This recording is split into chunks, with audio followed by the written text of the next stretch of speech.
Hi, in this video I'm going to show you how to sell a rental property and invest the surplus and also pay off some debt with that surplus. The first thing to do is create your what if scenario, which I've already done. Sell a rental property. To do this you can go to what if and create a what if scenario if you've not already done so. What you need to do now is go to that rental property that you've entered into the plan and make sure that rental property has a purchase value. This will be used in calculating any CGT on sale of this property. What we're going to do is go to timing and create a sell event for the property. I'd like to sell this rental property in the plan when they're age 61. So I double click above the age 61. I'm going to give it the house icon and I'm going to call it sell rental property. Set as end event. So they own it now and they're selling it at Jane's age 61. And click done. Let's go to the details. Here we are at 61. We've got the sell rental property and the big yellow spike with the asset liquidation. If I go to year view, top right of the chart, or by double clicking on that bar and scrolling to this year, we've got the liquidation proceeds coming in and we've got the contribution into the cash account with the surplus liquidation proceeds. So it's going into cash at the moment. First thing I want to do is pay off some debt with this lump sum. So we'll go to dashboard. So in my dashboard, I'll go to the debt entry and one-time payments. In here, I can add one-time payment and it's going to be a payoff of the rest of this debt at the sell rental property event. And click done. Done again here for the debt. And we should expect the black line and blue line of the chart to rise up as they do slightly in this year. Double click on the bar to check in year view for the details. Here's the debt here.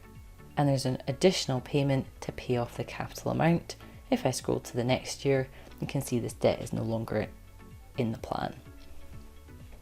In this year as well, in 61, I can see in the expenses that debt payment amount. Okay, the next thing we're going to do is transfer this surplus into an investment account.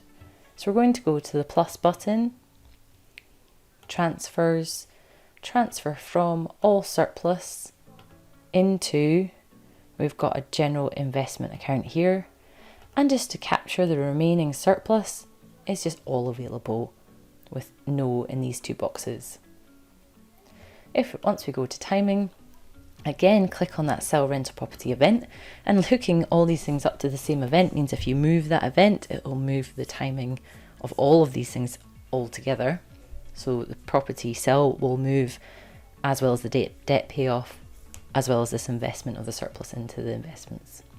So click done, and the black line should now wrap around the bar as it does now. Double click again to go to year view, and in investments we see now that the contribution is being made into their investment account, growing at investment growth rates as opposed to the cash. If you'd like to then bed an ISA, so we're going to move money from the investment account into an ISA over time, you go to the plus button, create another transfer, and this time it's from the investments that we just put it into the ISA. I'm going to say it's £20,000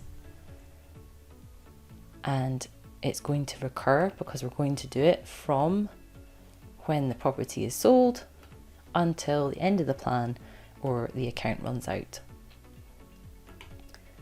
Once we've clicked done on that transfer, let's go to year view to double check it's set up how we'd like.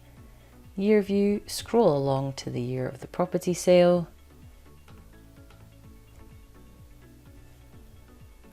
And there is the withdrawal from the investment account going into the ISA. And if we scroll through each of the years, you can see that it's been used to meet expenses as well as fund that ISA contribution. From here, you can do things like look at the taxes chart, compare your plans between selling rental property and the base plan, and looking at the assets and cash flow charts with these different plans. Thanks for listening.